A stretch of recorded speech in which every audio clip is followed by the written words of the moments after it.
welcome to this special explainer. Listen, if you're gearing up for upcoming competitive exams, your whole world is about to change. The Rada Christian Committee just dropped its final report detailing the 2026 NTE exam reforms, and let me tell you, it's not just a minor update. We're talking about a massive, ground-up overhaul of how exams are conducted, specifically aimed at making the entire process bulletproof. Okay, let's just dive right into this official report. We are looking at a huge government initiative, literally called the Zero Error Mission. The whole focus here is to create an environment where your hard work and your merit are the only things determining your success. So, let's look at exactly how they plan to pull this off. To really grasp how the system is being fixed, we'll break this blueprint down into 4 key pillars: the new hybrid model, a 2-stage examination system, the shift to secure government centers, and an internal restructure of the NTA itself. All right, let's start with pillar number 1, the new hybrid model. So think about it. Historically, the absolute biggest vulnerability in any exam system is just the physical transportation of the test papers, right? Moving boxes from printing presses to bank vaults to the actual exam centers, it creates a ton of weak spots. Well, this new hybrid approach completely short-circuits that traditional chain of custody. Here's how it works in 2 really clever steps to bridge the gap between digital security and old-school reliability. First, the question paper is sent digitally, popping up straight on your computer screen at the test center. But second, and this is key, you actually fill out your answers on a physical OMR sheet. By beaming the questions over the internet at the absolute very last minute, the system is literally wiping out transit leaks. There are simply no physical papers to hijack on the highway or snoop through in a storage room. But by keeping the answering part on a physical OMR sheet, it ensures your responses are securely and tangibly captured. That way, if the center's internet suddenly drops, your answers are still safe. It is an absolutely brilliant failsafe.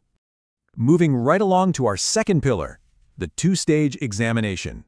Say goodbye to the stressful era of the massive single-day mega exam. This completely shifts things to a new 2-stage system, which is honestly designed to take the extreme pressure off test centers and seriously crank up the overall security. It works exactly like a ladder. You'll first take a prelims exam, basically for crowd control, followed by a mains exam for your final selection. It's kind of like a giant sporting event, right? You have open qualifiers before the grand finals. Stage 1 is purely a screening process to manage the sheer volume of millions of applicants. Once you filter those numbers down, administering Stage 2 becomes a whole lot easier. With way fewer candidates in that final round, the government can roll out these maximum airtight security protocols that would just be logistically impossible to pull off for 3 million people all at once. It drops the pressure on the centers and exponentially boosts the integrity of the final results. Now for our third pillar, secure government centers. Okay, the biggest takeaway here is this. Private exam centers are now completely and entirely out of the picture. They are officially banned. No exceptions. This is a direct response to past vulnerabilities. Because let's be real, trying to guarantee standardized security across thousands of random, independent private institutions was basically impossible. Because of this ban, the environment where you take your test is going to be wildly more controlled. The government is stepping up and taking absolute ownership of these physical testing spaces.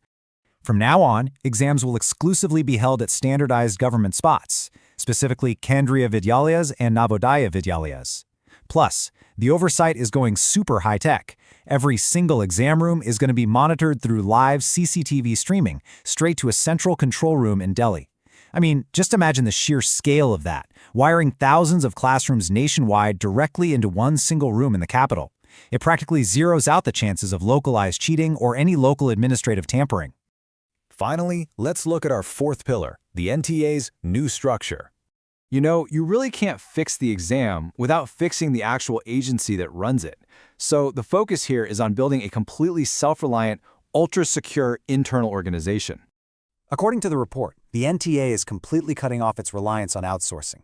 No more third-party vendors. Instead, they're bringing in their own permanent expert staff, and they've set up a dedicated data security unit. In the past, handing out jobs to external vendors created these massive weak links in accountability. By bringing the whole shebang in-house with permanent employees, you get a solid, unbroken chain of command. Furthermore, this new specialized data security unit, it acts like a digital fortress. Their sole job is to actively anticipate and shut down any cyber threats before they get anywhere near your exam data. So, with all these massive administrative overhauls, totally locking down the system from those hybrid papers to the live Delhi CCTV feeds, the biggest question really shifts back to you and your daily preparation. While the system is becoming zero error to protect your merit, you're definitely going to have to adapt to a brand new testing rhythm. So, thinking about this massive shift from one single megatest to this new preliminary filtering process, we've got to ask, do you think this new two-stage ladder system is genuinely in the student's best interest? And more importantly, how is this going to fundamentally change your study strategy? Think about it, and we'll see you in the